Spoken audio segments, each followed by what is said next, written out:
लिखलन कौशल्या रानी काते काते सुमित्रा रानी हे कोहबर लिखलन कौशल्या रानी काते काते सुमित्रा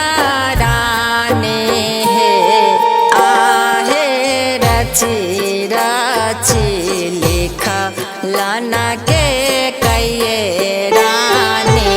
कोहबर सोहावन लागई है आहे रची रची लिखलन के कये रानी कोहबर सोहावन लागई है कोहबर लिखलन कौशल्या रानी संग में सुमित्रा रानी है आहे रची रची लिखलन के कये रानी कोहबर सोहावन लागई है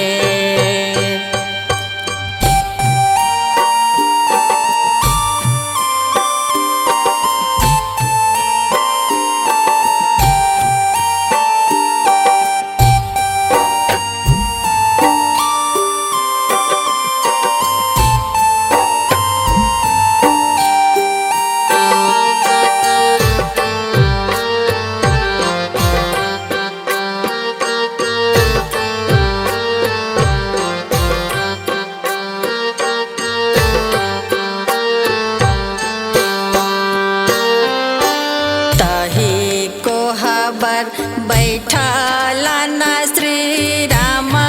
दुल्हा संग में सिया सोहबे तही कोहबर बैठलन श्री राम दुल्हा संग में सिया सोहबे आहे मुहामा प्रभु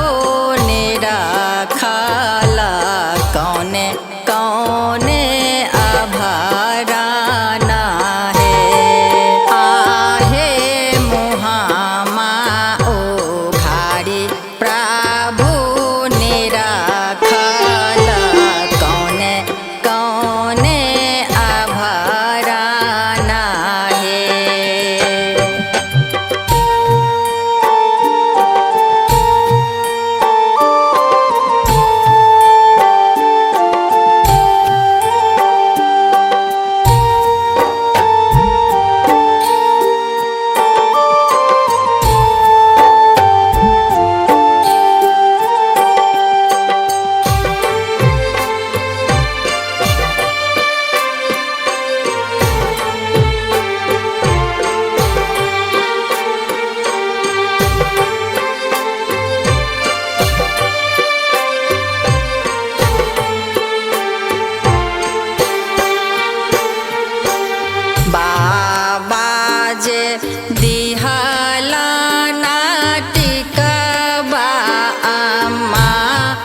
नथिया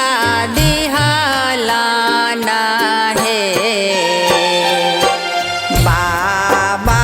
जे दिहलाना टिकबा अम्मा नथिया